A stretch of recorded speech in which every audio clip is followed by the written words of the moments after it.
को बहुत से मुख्तलिफ तरीक़ों से आज़माया जाएगा, उन तरीक़ों से जिनका आप कभी तसव्वुर भी नहीं कर सकेंगे। आप आज़माइशों और मुश्किलात से गुज़रेंगे। ये सबसे मुश्किल चीज़ होगी जिसका सामना आपको करना पड़ेगा। आप खुद को कमज़ोर महसूस करेंगे, आप हार मानना चाहेंगे, तकलीफ़ महसूस करेंगे, आपको हर चीज़ धोखा लगेगी, आपको कभी कभी कोई रास्ता नज़र नहीं आएगा। और उस वक्त सब्र एक ऐसी सबसे अहम चीज़ है जिसको आप सीख लेंगे। यहाँ तक कि वो लोग भी जिनके पास सब्र नहीं है, ये आपके अंदर बढ़ता जाएगा और आपको अपनी पूरी सलाहियतों को बढ़ने देना है। आप ये सीखेंगे कि सब्र एक ऐसी चीज़ है जिसे आपको हासिल करना ही पड़ेगा। उसके बगैर आप टुकड़ों में पड़ जाएंगे, टूट जाएंगे।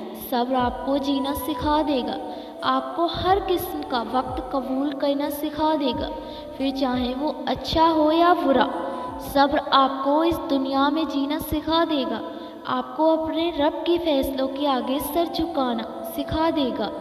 अपने टूटे हुए दिल को ठीक करने के लिए, अपने बिखरे हुए ख्वाबों को समेटने के लिए और अपनी ख्वाहिशों को पूरा करने के लिए आपको अपने खालिक पर एतवार करना पड़ेगा। याद रखना कि आपका टूटा हुआ दिल आपकी तकदीर में था, ताकि आपको पता चल सके कि आपके लिए कौन और क्या बेहतर है। हर टूटी हुई ख्वाब, हर टूटी हुई दिल जो कुछ भी आपको तकलीफ़ देता है, हर नामुकम्मल ख्वाहिशात जो आपको दूर पहुंचाती है, सबको ठीक करने के लिए आपको यकीन करना होगा।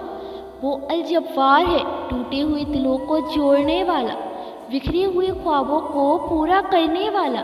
उस पर यकीन रखो और उससे मांगते रहा करो, क्योंकि सिर्फ वही आपकी तकदीर को बदल सकता है, आपकी दुआओं को कबूल कर सकता है, और सिर्फ वही करता है। अल्लाह पाक तुम्हारी ज़ुबान को मांगने की हिम्मत तब देता है जब वो तुम्हारी दुआओं पर राज़ी होना चाहता है। तुम्हारे दिल में बार बार एक ही चीज़ का ख्याल आना उसकी जानिब से इशारा है कि तुम उसे मनाओ।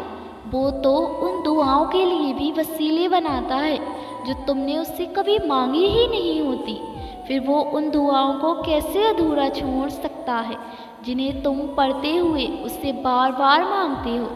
इस देरी से मत घबराओ, बस इतना याद रखो कि जो काम अल्लाह की रज़ा के लिए किया जाए वो इबादत है। फिर चाहे वो इंतज़ार हो, यकीन हो, सब्र हो, दुआ हो, टूटे हुए दिल से निकली हुई सदा कभी खाली नहीं जाती और इबादत का सिला कभी रेगा नहीं जाता। तो फिर ये सब जानते हुए भी तुम क्यों इससे मांगते हुए थक गए हो जो तुम्हें देते हुए नहीं थकता। तुम्हारी दुआएं ही तुम्हारा यकीन है कि अल्लाह ज़रूर देगा, और कौन मोहब्बत है उसकी वो देगा, वो दे देता है। अब कबूलियत के ज़रिए उसके एक हुक्म पे रुके हैं, और उसका हुक्म सिर्फ तुम्हारी एक पुकार का मुंतज़िर है। जब तुम हर उस चीज़ से इनकार कर दोगे जो अल्लाह को नाराज़ करती है, फिर उसको पाने के लिए तुम्हारा दिल दिन रात ही क्यों ना तड़पता हो। तुम अच्छे और बुरे में फ़र्क नहीं जानते हो, क्योंकि तुम खुद से मोहब्बत नहीं करते हो। तुम खुद को उन चीज़ों की सज़ा देते हो जिनका इल्म तुम खुद भी नहीं रखते हो। इसीलिए तुम ज़िद पर अड़ जाते हो, ऐसी ज़िद जो तुम्हें अंधा कर देती है, इतना अंधा कि अल्लाह तुम्हारे सामने होकर भी तुम्हें दिखाई नहीं देता है। तुम्हारी उदासी किसी को बिछड़े हुए की याद का सबब नहीं है।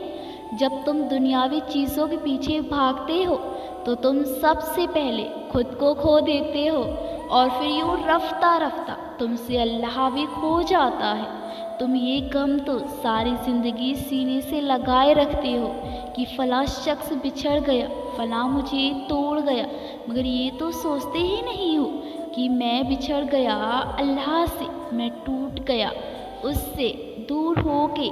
बस इसीलिए तुम कर्ब में मुब्तला रहते हो और भूल जाते हो वो तो हर चीज़ पर कादिर है, उसके खजानों में कमी नहीं आती।